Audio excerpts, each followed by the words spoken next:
Hey guys, Duke here, and today we are going to talk about how to reach the maximum power level in Season of the Splicer. As with every season, there is a power increase for this season. However, unlike the previous few, the maximum power in Season of the Splicer has only gone up 10 levels, from 1310 to 1320. For those that were maxed last season, that means that only Pinnacle Drops will help you level this season. For those that may have skipped a few seasons or are new to the game though, you will be able to get to the soft cap of 1270 this season through doing anything in the game that drops loot, which is, well, pretty much everything. 1310 will be this season's powerful cap, which means you need powerful gear sources to get up to 1310.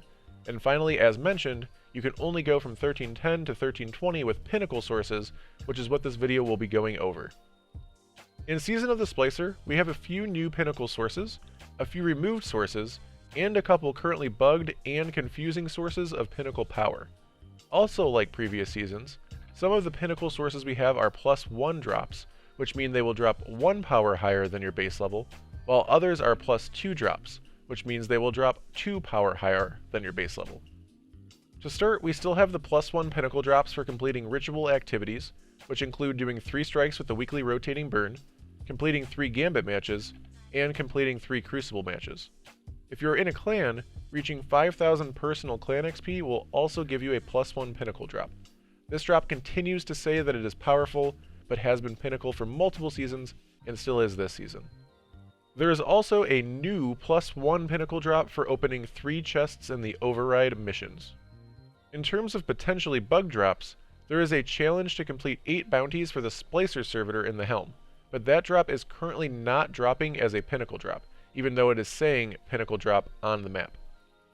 This season's +2 pinnacle drops include getting a 100k score on the weekly Nightfall, completing an Empire Hunt on Master difficulty, completing the weekly Exo challenge, completing the Harbinger mission, and for defeating the Kel Echo in the Prophecy dungeon.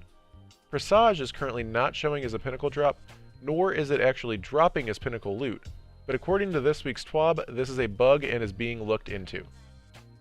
The map also currently shows the Deepstone Crypt Raid as having pinnacle drops, but it is not dropping pinnacles, and according to tweets I've read is going to be staying that way.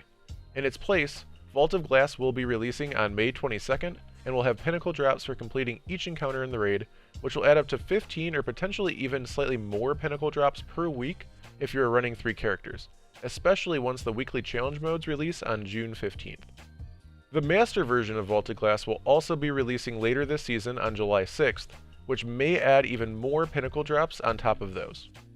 Starting on May 25th, we will also be getting a new weekly pinnacle mission called Expunge, that I assume will be similar to Harbinger and Presage, where it will be completable once per week per character for a pinnacle drop.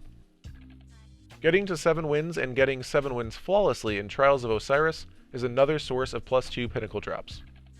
Finally, Iron Banner is a monthly-ish source of pinnacle drops, as each of its 4 bounties can be completed on each character every time the event is active.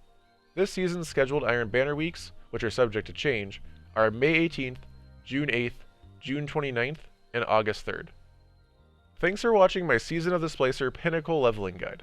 I hope this video helped clear up some of the confusion on pinnacle leveling I've been seeing early on in this new season. If you enjoyed this video or it helped in any way, a like is extremely helpful and appreciated. And as always, have a wonderful day.